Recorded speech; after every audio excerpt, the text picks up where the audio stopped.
As soon as you are done with your MBBS, the first thing you do is house job. House job is also called as intern year or foundation year 1 in other parts of the world. It is basically a 1 year job experience from any hospital or the attached hospital to your medical school from where you have graduated. 1 year of house job is further divided into 4 rotations of 3 months each. 3 months rotation in medicine, 3 months rotation in surgery, 3 months rotation in medicine allied, and 3 months rotation in surgery allied. 3 months in medicine and 3 months in surgery is compulsory for everyone do it, but 3 months in surgery allied and 3 months in medicine allied is different for different individual according to their preference and the merit they got. So in this video we will discuss what are those rotations you should choose in your house job, and what are the rotations that are recommended, and what are the rotations that are preferred, and what are the order of sequence in which you do those rotations. So we will discuss all of that in this video. Let's get into it.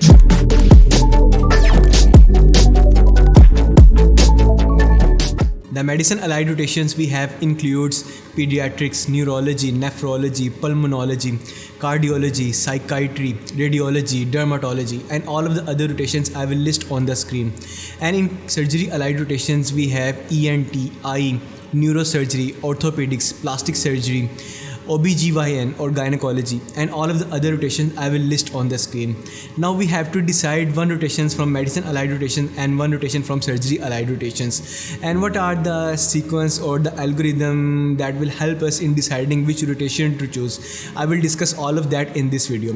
So before deciding any of the rotation in medicine allied and surgery allied, we have to consider 3 to 4 points.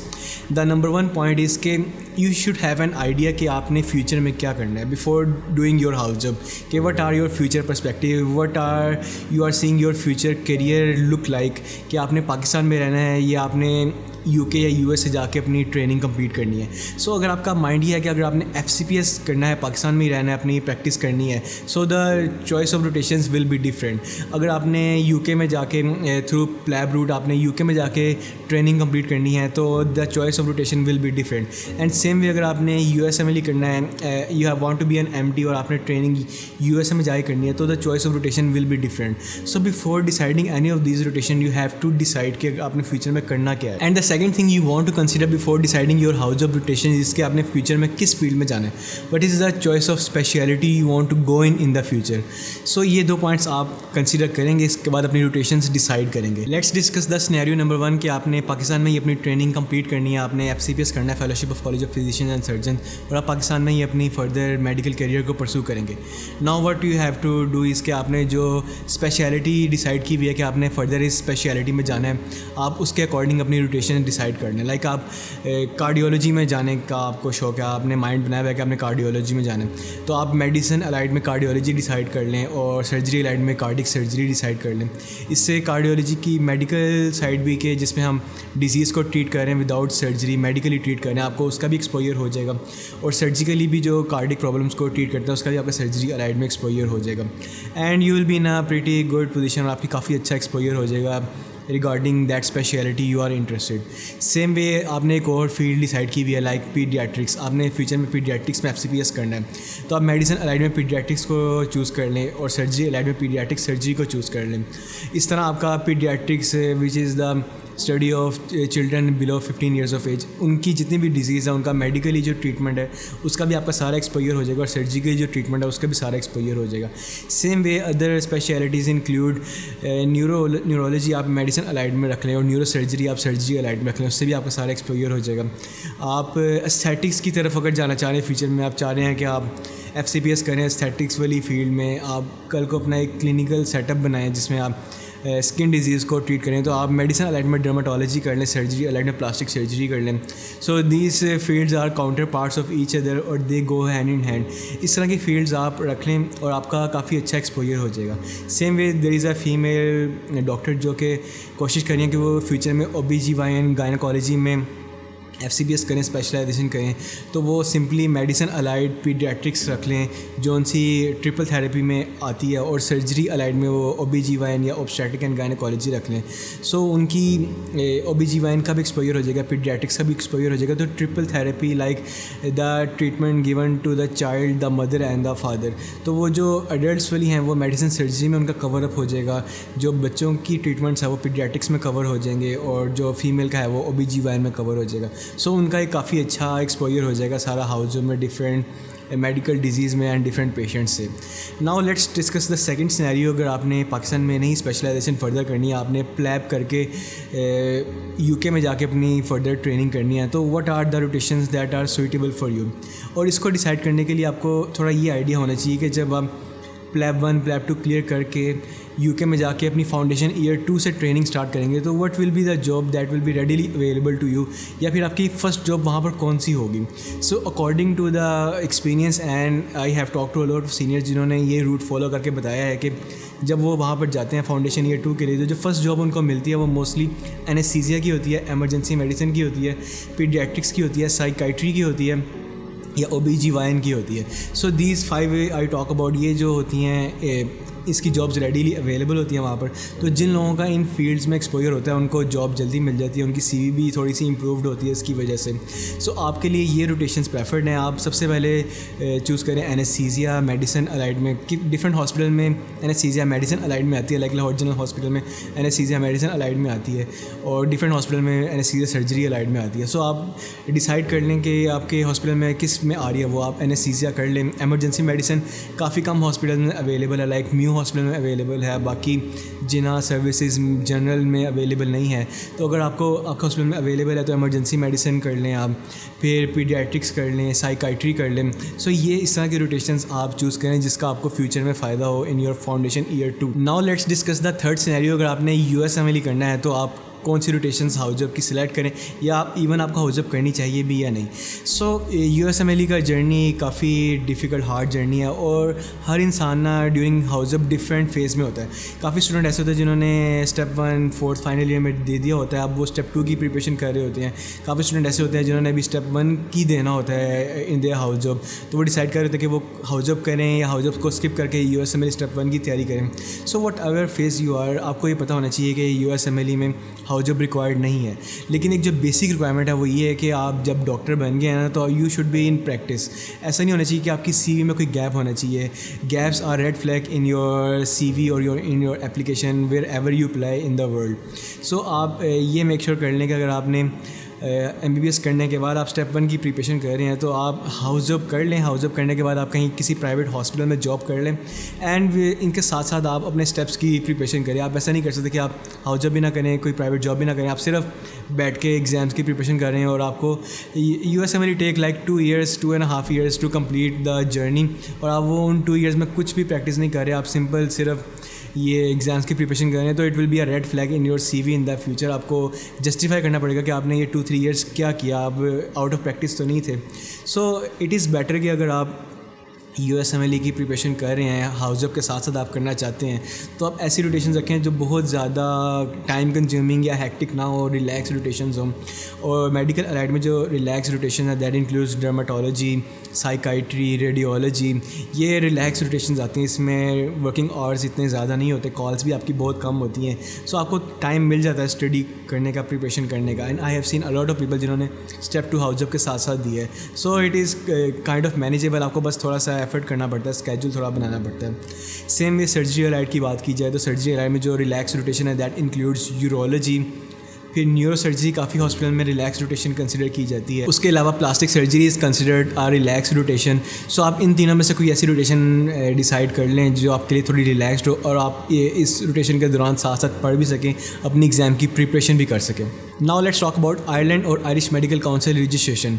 जो भी doctors future में plan करते हैं कि वो Ireland में जाके clinical practice करें, या एनी वे उनको लग रहा हो कि उनके पास 1.5 year या 2 year की विंडो है जिसमें उन्होंने कोई प्राइवेट जॉब करनी है, एंड दे वांट कि वो प्राइवेट जॉब आयरलैंड में जाके कर लें before they start their training और रेजिडेंसी। सो आयरलैंड ने क्राइटेरिया बताया कि आप house job different selective rotations में करें तो आपको डायरेक्ट वहाँ पर OET पास करने के बाद रजिस्ट्रेशन मिल जाएगी। और उन्होंने 7 रोटेशंस उनकी प्रेफर्ड बताई हैं, जिसमें OBGYN, paediatrics, emergency medicine, GP, radiology, psychiatry और एनेस्थीसिया, ये 7 रोटेशन उन्होंने बताई हैं कि आप इनमें अगर हाउस अप करें अपनी, तो हम आपको OET पास करने के बाद डायरेक्ट रजिस्ट्रेशन देंगे अपने कंट्री की। और अगर आपने इन 7 में से कोई रोटेशन नहीं की तो एक असेसरी रोटेशन की भी उन्होंने लिस्ट दी है, लेकिन ये 7 रोटेशंस उन्होंने प्रेफर्ड बताई हैं। सो ये 7 रोटेशन मैं I will mention on the screen. आप ये 7 रोटेशन अपनी medicine allied and surgery allied में रख लें और आप OET पास करें तो आपको उनकी डायरेक्ट रजिस्ट्रेशन मिल जाएगी। उन्होंने ये अपने क्राइटेरिया में बताया हुआ है। So after discussing all the scenarios the decision algorithm fall into 2 points, that is कि आपका फ्यूचर में क्या गोल है, आपने फ्यूचर में ट्रेनिंग कहाँ पर करनी है, किस कंट्री में करनी है, FCPS करना है, प्लैब करना है, USA में ही करना है, और आपकी चॉइस ऑफ फील्ड कि आप किस स्पेशलिटी में जाना चाहते हैं। इसको कंसिडर करते हुए अपने जो फ्यूचर होराइजन है उसको माइंड में रखते हुए अपनी रोटेशंस डिसाइड कर लें। Now let's talk about the second part of this video कि आपने जो रोटेशंस है वो किस सीक्वेंस में करनी है, किस प्रेफरेंस में करनी है, आप कौन सी रोटेशन पहले करें, कौन सी रोटेशन बाद में करें। Now let's discuss that. So there are around 12 sequences जिसके अकॉर्डिंग आप अपनी हाउस ऑफ की रोटेशंस कर सकते हैं। लाइक आप पहले जनरल मेडिसिन कर लें, फिर अलाइड मेडिसिन, फिर जनरल सर्जरी, अलाइड सर्जरी, या आप पहले जनरल सर्जरी कर लें, फिर अलाइड सर्जरी, फिर अलाइड मेडिसिन, फिर एंड में major medicine.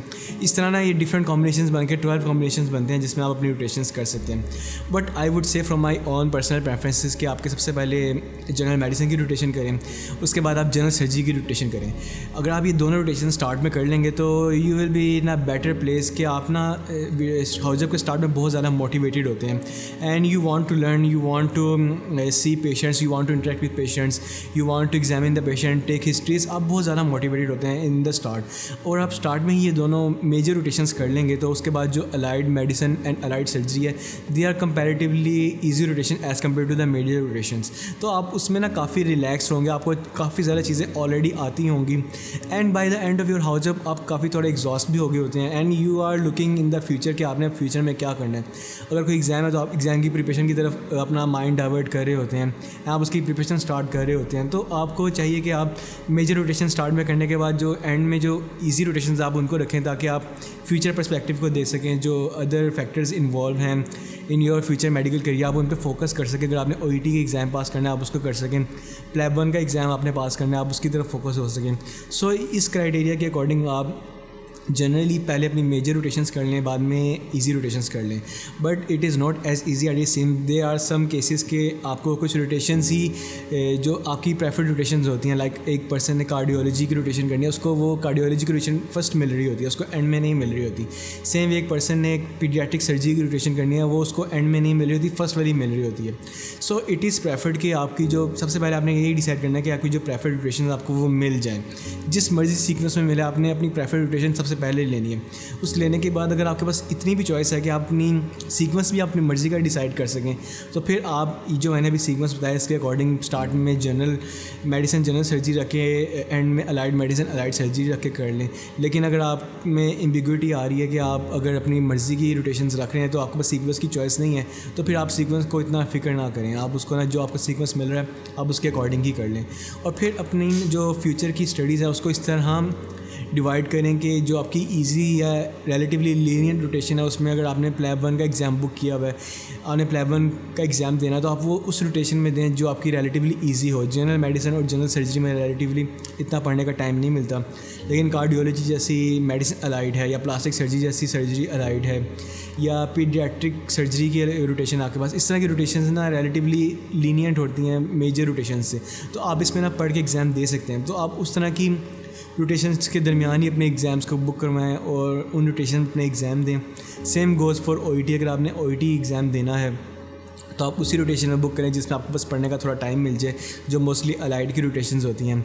So this sequence and the choice of sequence is all depends कि आपके पास चॉइस कितनी ज़्यादा है। One thing I want to mention here is कि आप जब मेडिसिन की रोटेशन सबसे पहले करते हैं तो थ्रू आउट द आपकी रोटेशन वो थोड़ी ईजी हो जाती हैं। आपको ना मेडिसिन में आप मोस्टली ड्रग्स का आपको सारा पता लग जाता है, आपका पेशेंट एक्सपोजर इतना ज़्यादा होता है मेडिसिन में कि आपको ना दूसरी फील्ड्स रिलेटिवली ईजी लगती हैं दूसरी रोटेशंस की, इसमें भी पेशेंट एक्सपोजर है, लेकिन मेडिसिन मेडिसिन जितना ज़्यादा पेशेंट एक्सपोजर नहीं होता। सो मेडिसिन अगर आप स्टार्ट में करेंगे तो सारी हाउस जॉब की रोटेशन आपके लिए ईजी हो जाएंगी, लेकिन अगर आप मेडिसिन की रोटेशन एंड पे करेंगे तो it will make the difference. Medicine की रोटेशन आप स्टार्ट में करते हैं, थ्रू आउट द रोटेशन आपकी जब हाउस जॉब एंड हो रही होती है तो आपको काफ़ी हद तक मेडिसिन की चीज़ें भूल गई होती हैं, बिकॉज आपको 1 साल हो गया होता है मेडिसिन की रोटेशन किए हुए। लेकिन अगर आप मेडिसिन की रोटेशन एंड पे करेंगे तो जो पोस्ट हाउस जॉब फेज होता है ना आपका, उसमें आपकी मेडिसिन बड़ी स्ट्रॉन्ग होती है। And there are a lot of doctors या पीपल जो हाउस जॉब के बाद कोई प्राइवेट हॉस्पिटल में प्रैक्टिस करते हैं, जॉब करते हैं, तो उन्होंने लास्ट रोटेशन मेडिसिन की हो तो उनको सारी चीज़ें उनके लिए बिल्कुल न्यू होती हैं, तो उनके लिए प्राइवेट प्रैक्टिस करना बहुत ईजी हो जाता है। सो हर चीज़ के प्रोज एंड कॉन्स दोनों हैं, यू हैव टू डिसाइड कि आपको क्या चीज़ सूट करती है। काफ़ी लोग ऐसे होते हैं जो उनसी सर्जरी फील्ड में जाना चाहते हैं इन द फ्यूचर, उनका माइंड ही स्टार्ट होता है कि उन्होंने सर्जरी में जाना है। सो वो ये कर सकते हैं कि वो स्टार्ट में पहली रोटेशन ही सर्जरी की कर लें। इट इज़ जनरली डिसाइडेड कि अगर आपको पहले से श्योर है कि आपने मेडिसिन वाली फील्ड में जाना है या सर्जरी वाली फील्ड में जाना है, मेडिसिन वाली फील्ड में जाना है तो स्टार्ट की रोटेशन मेडिसिन, फिर सर्जरी, मेडिसिन अलाइड, एंड पे सर्जरी अलाइड। लेकिन अगर आपने सर्जिकल फील्ड में जाना है इन द फ्यूचर तो आप फर्स्ट रोटेशन अपनी सर्जरी की रख लें, second medicine, third surgery allied, fourth medicine allied, इस तरह आप अपनी रोटेशन रख सकते हैं। So it all depends upon your own priority, your own personal choice. The recommended guidelines is कि आप सीक्वेंस ऑफ रोटेशन डिसाइड करते हुए पहले ये डिसाइड कर लें कि आपने फ्यूचर में मेडिकल फील्ड में जाना है या सर्जिकल में। जिस फील्ड में भी आपने जाना है उसके अकॉर्डिंग आप अपनी फर्स्ट रोटेशन डिसाइड करें, और जो मेजर रोटेशन है वो दोनों सबसे पहले कर लें, जो माइनर रोटेशन है वो एंड पे रखें। अगर आपने कोई फ़ौरन एग्जाम देना है तो अपनी माइनर रोटेशंस के दरमियान उसको बुक करवाएं और उस एग्जाम की प्रिपरेशन करके एग्जाम दें। And I am pretty sure by the end of your house job you will not regret this decision and you will be in a very favourable position for your future career and your medical practice. By saying this, that pretty much wrap up this video.